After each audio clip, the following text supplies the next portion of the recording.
एक तज्जियाती राय आपकी मुफस्सल तौर पे चाहिए मौजूदा सियासी मंजरनामे के ऊपर। आप क्या देखते हैं कि एक तरफ से नून लीग ये कहती थी कि पीटीआई के पास उम्मीदवार नहीं होंगे और सबसे ज़्यादा उम्मीदवार उन्होंने मैदान में उतारे। पीटीआई ये क्लेम करती रही कि कागजात नामजदगी हमारे जमा नहीं होने दिए जा रहे, सबसे ज़्यादा उम्मीदवार उनके मैदान में है। स्क्रूटनी का अमल भी है, एतराज़ात लग रहे हैं अगर पीटीआई के ऊपर तो मरीम नवाज़ के ऊपर भी एतराज़ात लगे हुए हैं। एएनपी कहती है अगर बल्ले का निशान उनका वापस लेंगे तो उसे बैलेंस करने के लिए हमारा निशान भी ये गायब करने के दर पे हैं। तो इस पूरे मंजरनामे को किस नज़र से देख रहे हैं और आने वाले दिनों में क्या इस्तेहकाम आता देख रहे हैं? देखें, इस्तेहकाम तो डिपेंड करता है आपकी मैशत पर, और मैशत आपके सामने टैटर्स में है। ये आमतौर पर गलतुलाम नजरिया है कि जी पहले सियासी इस्तेहकाम होगा तो फिर मैशत ठीक होगी। ऐसा कुछ नहीं है। बुनियाद सियासत की मैशत की बिसात पे होती है। अब आप देख रहे हैं कि टोटल मंजरनामा क्या है। तो ये एक बंद गली में है पाकिस्तान की इशराफिया। कोई 300 यूनिट इन्होंने नहीं देने, ये आम आदमी पार्टी ने करके दिखाया है इस वक्त 2 सूबों में, इंडिया में, पंजाब में और दिल्ली की स्टेट में। मगर वो उस आदमी ने जो जिस तरह से किया आप जानते हैं, वो हवाई चप्पल पहन के फिर रहा होता है। ये 17 करोड़ की गाड़ी से बाहर निकलते हैं और आके विक्ट्री का साइन बना के और गरीबों से हमदर्दी करते हैं। मुझे ये बताएं, इन्होंने स्कूल प्राइवेटाइज कर दिए, 2.5 करोड़ बच्चा बाहर बैठा हुआ है। यहाँ पे 5 में से 3 माएँ अनेमिक हैं। यहाँ पे जो तकरीबन 52% बच्चियां हैं एडोलेसेंट स्टेज में, वो अनेमिक है। यहाँ पे 47% माएँ मदकूक और लागर बच्चे, जिन्हें वेस्टेड कहते हैं अंग्रेजी में, या जिनकी ग्रोथ स्टेंटेड है, वो पैदा होते हैं, जो माँ की कोख में ही जिंदगी की लड़ाई हार जाते हैं। तो ये कौन सी बातें कर रहे हैं, किस तरक्की की बातें कर रहे हैं, किस उम्मीद की बातें कर रहे हैं? ये सिर्फ अब देखना ये है कि कौन कौन सी मोटी वोटियां रह गई हैं इस वक्त अजीज के तन पर। एक स्टील मिल है जिसकी 2000 एकड़ जमीन पहले हजम की जा चुकी है, बताएं किधर गई है ये यहाँ जो हुक्मरान थे। और बाकी जमीन है, और उसके बाद आपके 2-4 और मोटी मोटी पार्टी, उनको आप ये पहले इसको नुकसान में धकेलेंगे, फिर अपने फ्रंटमैन भेजेंगे और खाएंगे, और रजदे ही नहीं। इनकी लालच के जो ब्लैक होल है वो भरते भरते ये रियासत जो है वो सड़क पर आ गई है। बैगिंग बाउल लेके एक अरबपति हुक्मरान जो है वो हमारे लिए टके टके मांगता है और हमारे नाम पे कर्जा लेते हैं, खा खुद जाते हैं और उसके बाद अदायगी हमसे करवाते हैं। सो ये मंजरनामा है मेरी नजर में, अफसोसनाक है, मगर हालात इस नहज पर आ गए हैं। अगर इन्होंने इसको ना बदला तो ये खुद भी जो है शायद ये तमाम लोग इस तरह से महफूज ना रहे। जी लगारी सईद काजी साहब, अगर देखा जाए यहाँ पे बात होती है कि एक इदारे ने फैसला किया, दूसरा उठा वो अदालत के अंदर चला गया, अदालत में केस को फाइल कर दिया, पार्लियामेंट ने फैसला किया, दूसरे उठे अदालत में चले गए। तो कहा जाता है कि इदारे मजबूत नहीं होते। अगर इदारे की पॉलिसी के अंदर कोई सुकम हो, कोई इबहाम हो, तो दूसरा फरियादी जो है क्या वहीं पे बैठा रहे या उसके लिए रास्ता आ जाके अदालत ही बचती? में जो सुप्रीम सबसे बड़ा इदारा है वो पार्लियामान है, और उसके ऊपर आपकी कैबिनेट बैठी हुई है, एग्जीक्यूटिव ब्रांच आपकी बैठी हुई है।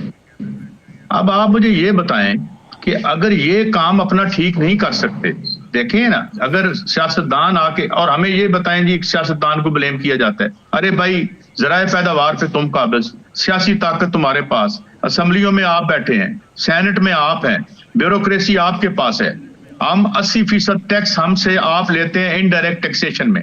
$23 बिलियन यूएनडीपी के मुताबिक हम जो है वो इस इशराफिया की जो इसकी जो है पक्ष हैं उसके लिए हम पे करते हैं, और 600 मिलियन जो है वो मांगते फिरते हैं। तो भाई ये किसने करना है? अब बात ये है, मैं इसकी वजह बता देता हूं आपको। अब जिस आदमी ने पाकिस्तान की PIA भी चलानी है और अपनी ब्लू एयर भी चलाएगा, तो फिर PIA नहीं चलेगी।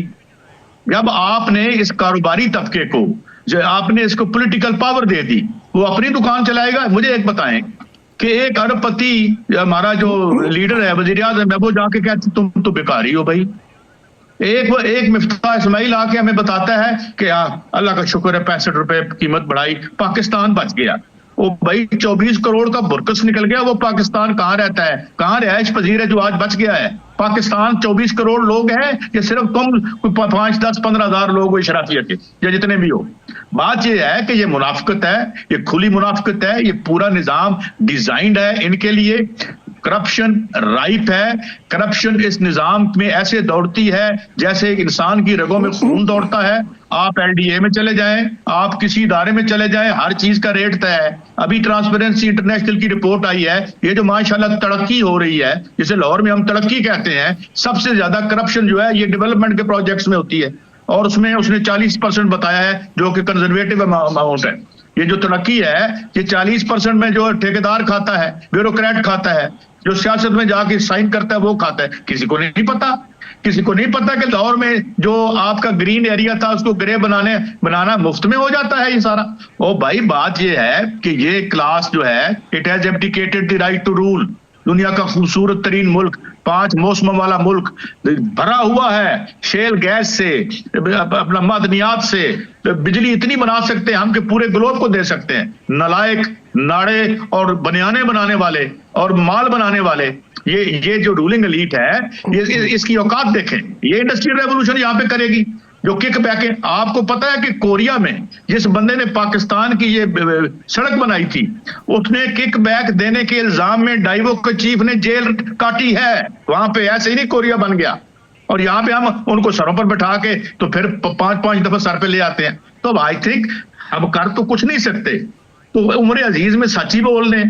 तो ये सिलसिला है, ये सिलसिला ऐसे खत्म नहीं होगा, ये इमरान खान के इनकलाब से भी खत्म नहीं होगा। मैं आपको बता दूं, ये सारे बहुत सारे, मैं आपको खबर देता हूं, मैं नाम नहीं लेता, ये बड़े बड़े अजीम सियासतदान जा रहे हैं ना, उनको भेजा जा रहा है अब पीटीआई में भी, ताकि उसको भी काबू करो, कहीं उसको उधर से कोई काम सीधा ना निकल आए। तो बात ये है, और उसमें से कुछ निकाल के अलहदा माशाल्लाह रख लिए गए हैं।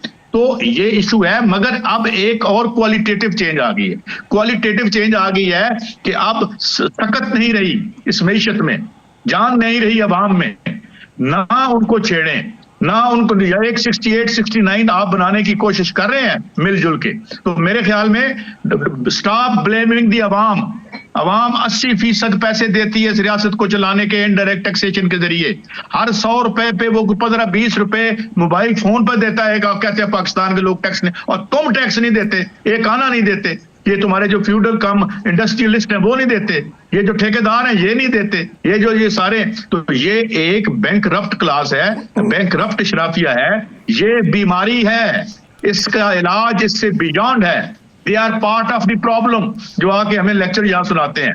मगर ये कि तारीख में हिलजुल है, गली जाग रही है, street is awakening, that is the only positive thing about Pakistan. और मैं ये बार बार कहता हूं, खान साहब से ना डरें, खान साहब तो इस निजाम के मुहाफिज हैं, डरें उससे जो इमरान खान के बाहर आने की जिसकी एक गुंजाइश बन रही है सारे। तो ये एक बैंकरप्ट क्लास है, बैंकरप्ट शराफिया है, ये बीमारी है, इसका इलाज इससे बियॉन्ड है।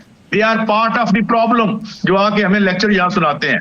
मगर ये कि तारीख में हिलजुल है, गली जाग रही है, street is awakening, that is the only positive thing about Pakistan. और मैं ये बार बार कहता हूं, खान साहब से ना डरें, खान साहब तो इस निजाम के मुहाफिज हैं, डरें उससे जो इमरान खान के बाहर आने की जिसकी एक गुंजाइश बन रही है।